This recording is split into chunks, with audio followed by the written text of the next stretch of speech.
क्योंकि मोदी जी के आने पर इस समय भारतीय जनता पार्टी राज करने वाली पार्टी की शक्ल अख्तियार कर चुकी है। राजनीति जो हमारे कैडर के अलावा दूसरे राजनीतिज्ञ हैं उनके साथ भी संबंध कैसे करने हैं, तो उतना एक व्यवहार में जो अंतर है वो इसलिए नजर आता है। सत्ता आदमी को भ्रष्ट करती है और पूर्ण सत्ता जो होती है पूर्ण भ्रष्टाचार की ओर ले जाती है आदमी, तो इसमें कोई दो राय नहीं। पार्टी ने निर्णय किया है, पार्टी ने जो निर्णय किया वो हमारे लिए सिर माथे है। लेकिन मैं ये आपको दावे से कहता हूँ, रणजीत सिंह आए हैं, निश्चित तौर पर अच्छे मतों से जीतेंगे। अगर इनकी जगह कैप्टन अभिमन्यु होते, इनकी जगह सुभाष बराला होते, और ये कहता हूँ सवाल है सत्ता अपनी दोबारा कैसे आए। बहुत सारे ऐसे हैं जो अपने मन से नहीं आए। हाँ, नहीं आए, उनको लाना ही पड़ता है। पार्टी को मजबूत करने में कोई बुराई नहीं है। हाँ,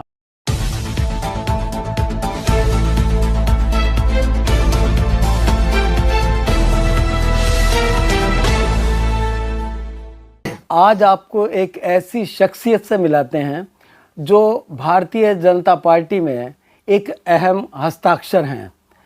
आज जो फसल काटी जा रही है और जो भारतीय जनता पार्टी में जितने बड़े बड़े ओहदों पे बैठे हैं, उनके पीछे कुछ ऐसी शख्सियत हैं जिन्होंने अरसों पहले इतना संघर्ष किया, सड़कों पे रहे, आंदोलन किए और पुलिस की लाठियां झेली। ऐसी ही एक शख्सियत से अब रूबरू होइए आप। ये हैं सुभाष मल्होत्रा जी। इनका भारतीय जनता पार्टी के प्रति सद्भाव, समर्पण और दायित्व आप सुनेंगे तो आपको भी बड़ा अच्छा लगेगा। तो मल्होत्रा जी, आप सबसे पहले बताएं, अटल भाजपा से लेके और मोदी भाजपा तक का ये जो सफ़र है, इसको मौजूदा परिवेश में आप कैसे देखते हैं? बहुत पुराने समय में, जिसको आप अटल युग के नाम से भी कह सकते हैं, क्योंकि बहुत बड़े हस्ताक्षर रहे हैं भारतीय राजनीति में, उस समय भाजपा के पास सत्ता प्राप्त करनी है ये तो लक्ष्य था, लेकिन जो उनका रास्ता था कार्यकर्ताओं के निर्माण का रास्ता था। उसमें कार्यकर्ताओं ने वाकई तपस्या की और कार्यकर्ता जिस तप से वो निखरे, उनका चरित्र जो बन कर के सामने लोगों के सामने आया और लोगों ने उसके ऊपर विश्वास भी किया।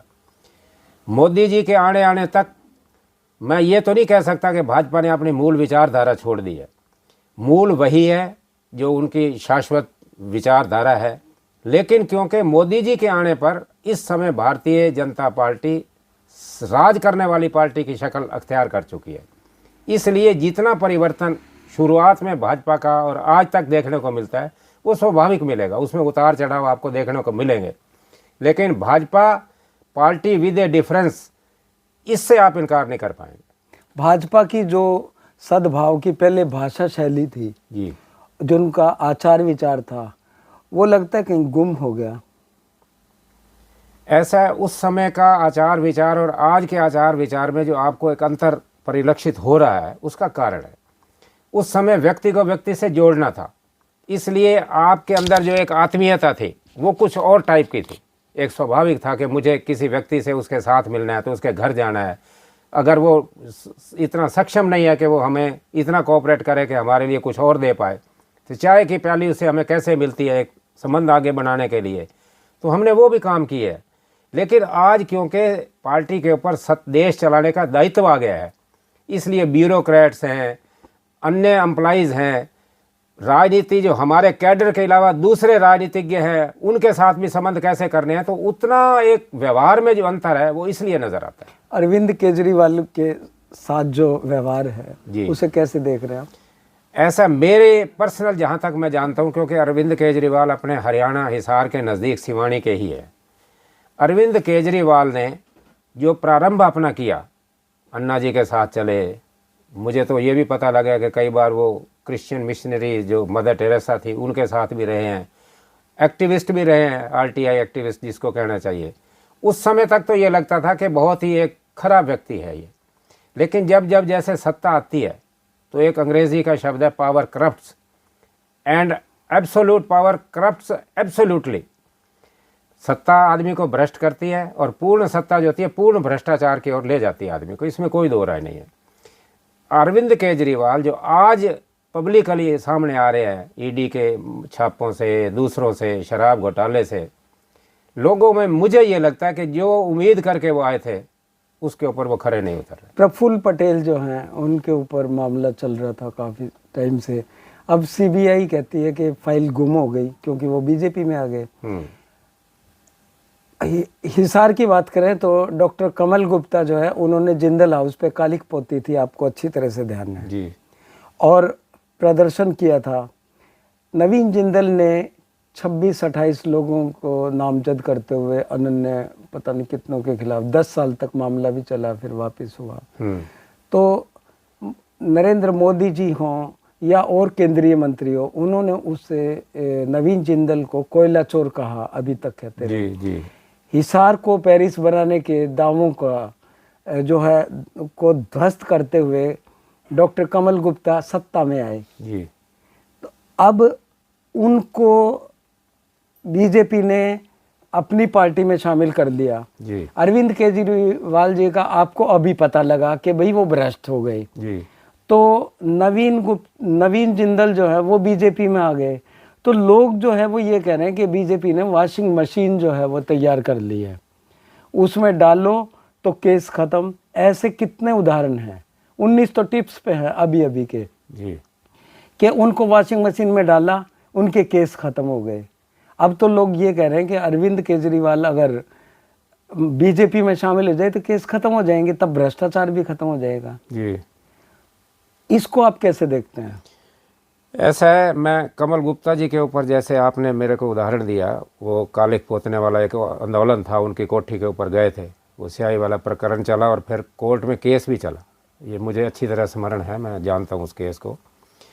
ऐसा है, और नवीन जिंदल कोयला घोटाला से प्यूरिफाइड होकर के आपका ये कहना है कि वो बीजेपी में आ गया? नहीं, घोटाला तो वो बता। हाँ, तो अब वो प्योर कर दिया गया उनको। अब वॉशिंग मशीन में आने के बाद धुल गए हैं, साफ हो गए हैं, इसलिए आप ये कह रहे हैं अब ये ऐसा बीजेपी ने क्यों किया, जो आपका ये सवाल है। तो मैं उसके लिए ये कहना चाहता हूँ कि मैं ये नहीं कहता कि कोई राजनीति जो चीज़ है वो वास्तव में, जैसे आप आंदोलन करेंगे, कार्यकर्ता अति उत्साहित भी हो जाते हैं कई बार, तो जो मर्यादा, कई बार वो मर्यादा पार भी कर जाते हैं। मैं व्यक्तिगत तौर के ऊपर नहीं, उसको नहीं कह रहा मैं ये कह रहा हूँ कि पेरिस के नाम पे जिंदल परिवार ने कहा हिसार को पेरिस बना देंगे, इन्होंने कहा ये देखो हाल, सीवर टूटे पड़े, ये है वो है, तो राजनीति में अपना मुकाम हासिल किया डॉक्टर कमल गुप्ता ने।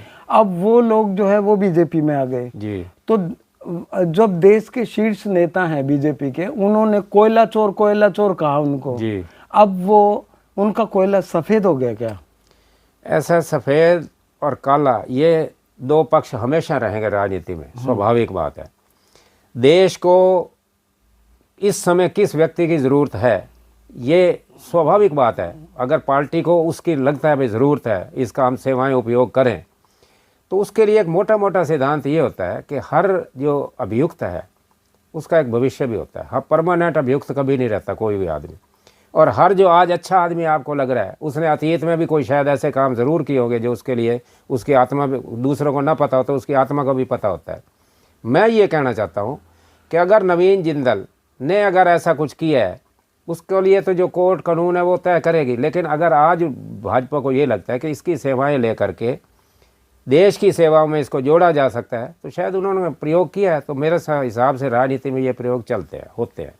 कि अब तो चर्चा इस बात की है कि बीजेपी जो है ढूंढ रही है कि किसने काले काले काम किए हैं और उनको ईडी भेजो और फिर प्रेशर बनाओ और फिर बीजेपी में शामिल कर लो। ऐसे बहुत सारे केसेस हैं। उसमें जो आप ये कह रहे हो, मैं कम से कम इस बात से इतना सहमत नहीं हूँ मैं। अच्छा, उसका कारण है ईडी अपने आप में एक ये बात सच्ची है कि हर जितने दायरे हैं इस टाइप के डिपार्टमेंट होते हैं उनका अंततोगत्वा संचालन सरकार ही करती है, क्योंकि कार्य पर जो है पालिका वही है। लेकिन ईडी जो है, अगर मान लो किसी के ऊपर किसी ने चोरी कर रखी है, क्या उसके ऊपर केस नहीं बनना चाहिए? एक अगर केस बनता है, राजनीतिक आदमी तो कह सकता है कि भाई ये मेरे को सरकार डिमोरलाइज करने के लिए मेरे ऊपर ये छापे डलवा रही है।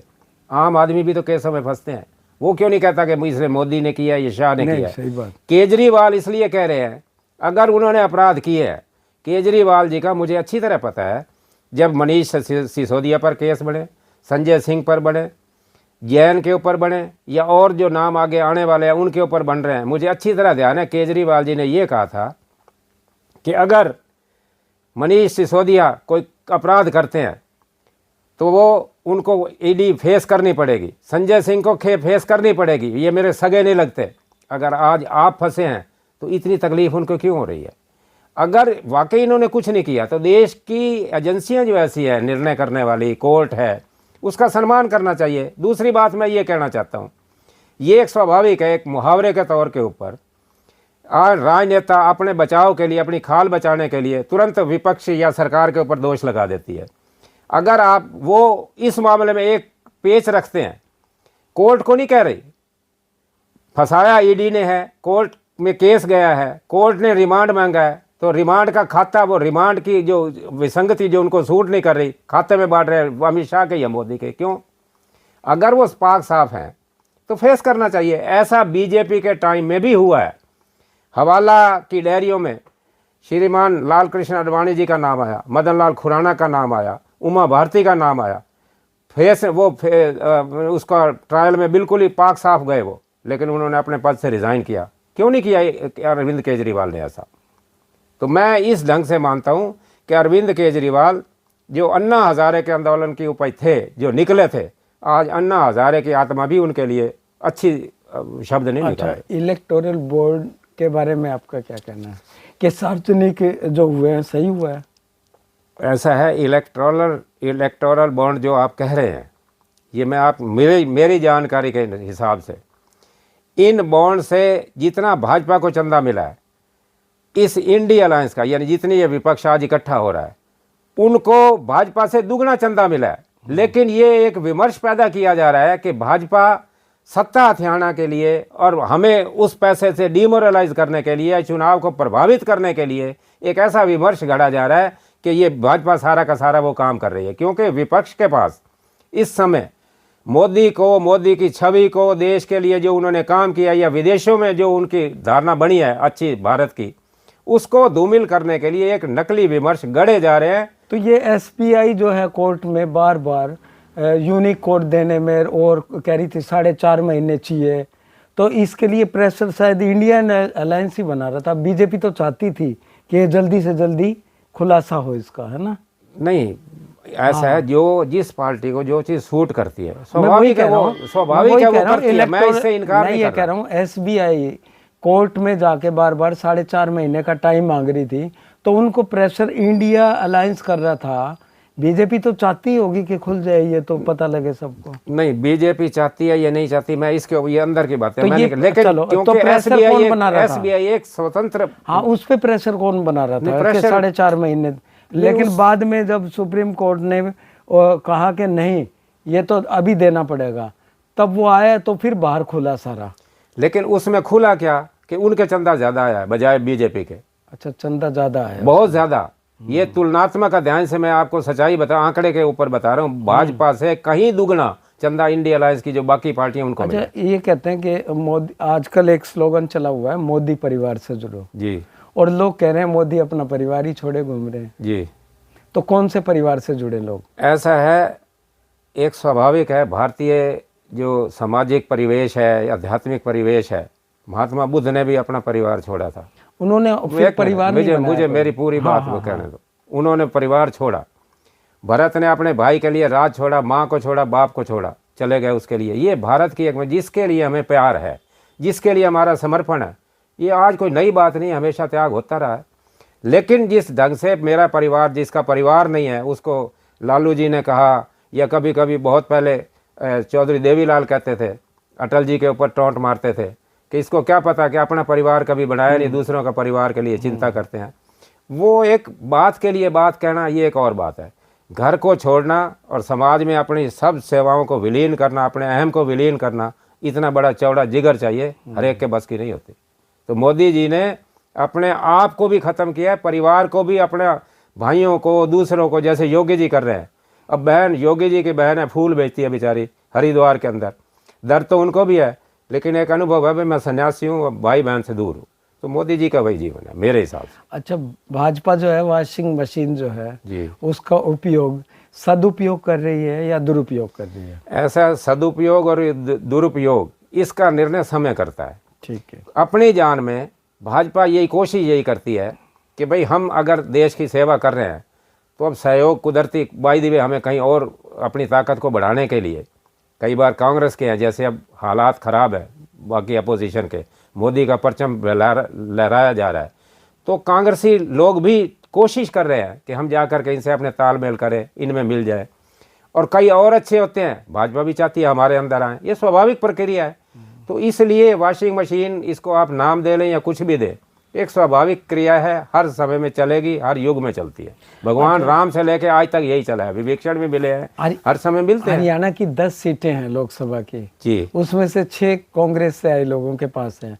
ऐसे में जो कार्यकर्ता हैं जी, और ऐसे में जो बीजेपी को सालों से जो है वो अपना परिवार और सब कुछ समझते हैं, तो उनकी अनदेखी करके और जो नए नए आए अभी उनको टिकट दे दी, इसको कैसे देखते हैं आप?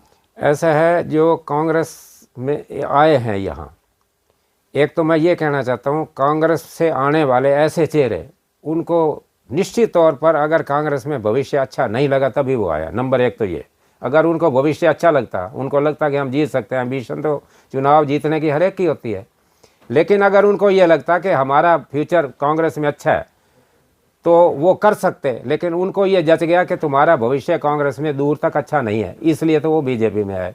दूसरी बात ये है, कार्यकर्ता, एक जैसे मैं कार्यकर्ता हूँ, मैं एक अच्छा कार्यकर्ता हो सकता हूँ, मैं पार्टी के संगठन में लोगों को जोड़ सकता हूँ, ये मेरी कुशलता हो सकती है।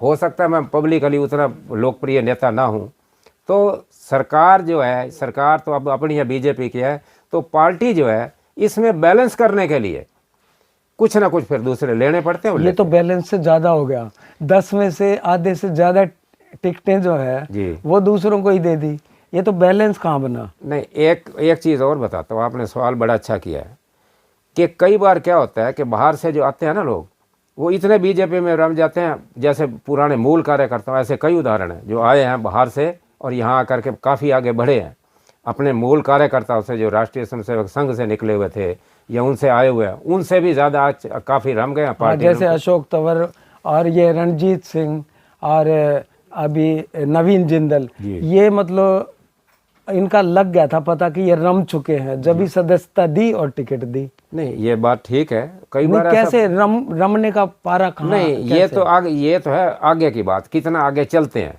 नहीं, आपने कहा जैसे आप कृष्ण पाल गुर्जर है, मैं उनकी बात बता रहा हूँ। नहीं, वो तो पुराने हो गए ना, आए वो भी ऐसे ही थे। हाँ, तो ये जो है ये तो अभी आए और अभी तक तो इनका आकलन भी नहीं हुआ, उधर से सदस्यता दी, जैसे कि पहले ही एडजस्टमेंट कर रखी है, भाई हम तुम्हें मेंबर बनाएंगे, टिकट दे देंगे, आ जाओ। और ऐसा बोला भी है रणजीत सिंह ने कि मैं तो अपने घर बैठा था, कहीं पे मेरे पास फोन आया कि आ जाओ, पटका पहनाएंगे और टिकट देंगे। तो उनको पहले ही आकलन कर लिया होगा कि ये भाजपा में सही रहेंगे। नहीं, ऐसा आकलन पार्टियां करती हैं जी, कोई नई बात नहीं है। अगर हमारे पास होता अपना कैंडिडेट, आप अगर जब बेटा कमजोर होता है, ठीक, ये मानते हैं आप कि बेटा कमजोर था इसलिए बाहर से, तो भारत ही नहीं, विश्व की सबसे बड़ी पार्टी में हरियाणा में जो है ना कमजोर थी बीजेपी, क्योंकि उनके पास कैंडिडेट नहीं थे, इसलिए बाहर से लेने पड़े। बिल्कुल सही कहा आपने। अब मेरे को ये बता दो कि ये कमजोरी आई क्यों? क्योंकि मनोहर लाल खट्टर को 4.5 साल से यशस्वी मुख्यमंत्री बोला जा रहा था जी, तो कमजोरी कहाँ से आई?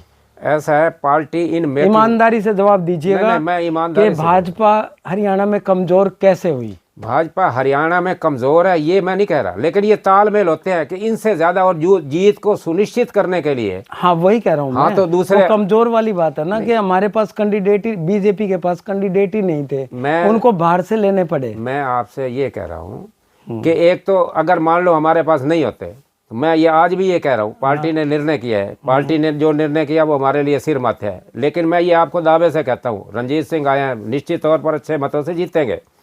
अगर इनकी जगह कैप्टन अभिमन्यु होते, इनकी जगह सुभाष बराला होते, और इनसे भी छोड़ दो, उनसे भी जो थोड़ा सा कैडर में, मतलब थोड़ा सा स्तर में थोड़ा जूनियर कार्यकर्ता होते, मान लो रवि सैनी ने, ये सुभाष मल्होत्रा होते, वो भी जीत दर्ज जीत करते। जाते, तो फिर क्या जरूरत पड़ी थी ये? मैं ये कर, ये पार्टी दूरगामी सोचती है, हर वर्ग को समन्वय कैसे किया जाए, क्या हर वर्ग को तालमेल कैसे बिठाया जाए। सर, चौटाला परिवार के 3 खड़े हैं हिसार में। मैं ये चौटाला परिवार तो वो देखे, उनकी राजनीति उनके हिसाब से। पार्टी भारतीय जनता पार्टी एक राष्ट्रीय पार्टी है, वो ये एक तालमेल सोचती है कि विभिन्न वर्गों में समन्वय करके ओवरऑल एक समाज, पूरा वृद्ध समाज पार्टी के बाहर साथ से लाने की जरूरत पड़ी। देखो बीजेपी के पास अपने वो नहीं थे कैंडिडेट। नंबर 2 के पिछला चुनाव जो था वो मोदी के नाम से लड़ा गया जी, और उसमें जो भी खड़ा किया ना, वो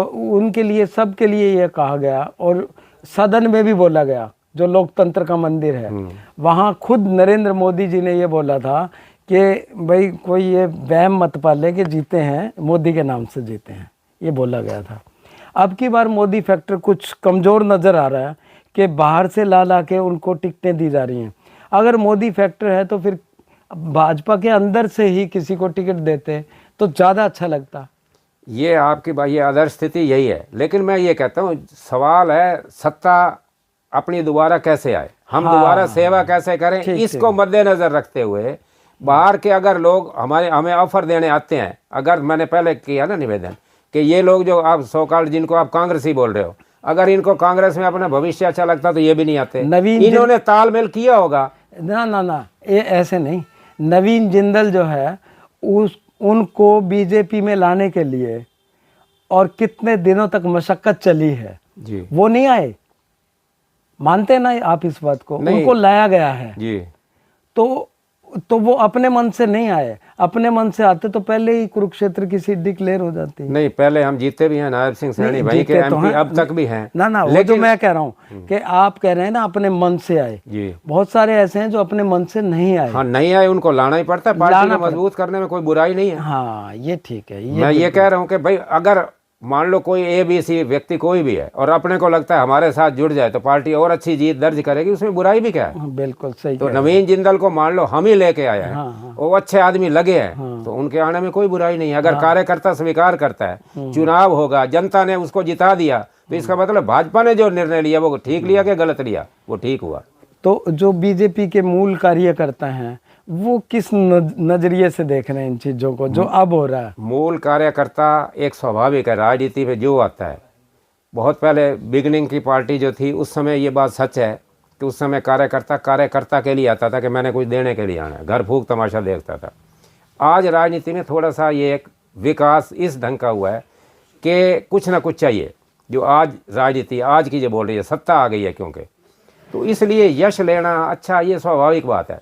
लेकिन मैं ये बता रहा हूँ कि फिर भी भारतीय जनता पार्टी, क्योंकि पार्टी विद ए डिफरेंस है, बाकी पार्टियों से हट करके है, मन में बेशक ये यश लेने की कामना ज़रूर रहती है, फिर भी भाजपा का कार्यकर्ता जो बाहर से आने वाले मित्रों को भी सिर माथे उठा करके उनके लड़ेगा। ये आप चौधरी रणजीत सिंह के चुनाव में देख लेना, नवीन जिंदल के चुनाव में देख लेना, अशोक तंवर के चुनाव में देख लेना, ये आपको ज़रूर। यानी ये मानते हैं कि अब राजनीति में जो साम दाम दंड भेद जो है वो बीजेपी ने भी अपनाने शुरू कर दिया। ये आदि युग का है, साम भी चलता है, दाम भी चलता है, दंड भी चलता है, भेद भी चलता है, ये रहेगा जब तक धरती है। लेकिन तो आपने सुना सुभाष मल्होत्रा जी ने बड़ी बेबाक तरीके से बात की है और पूरी ईमानदारी से सवालों के जवाब दिए हैं। एक भारतीय जनता पार्टी ये भी है। तो ये पुराने संस्कारों से जुड़े नेता हैं और इन्होंने जो भी सवाल हैं उनके पूरी ईमानदारी से जवाब दिए। नमस्कार।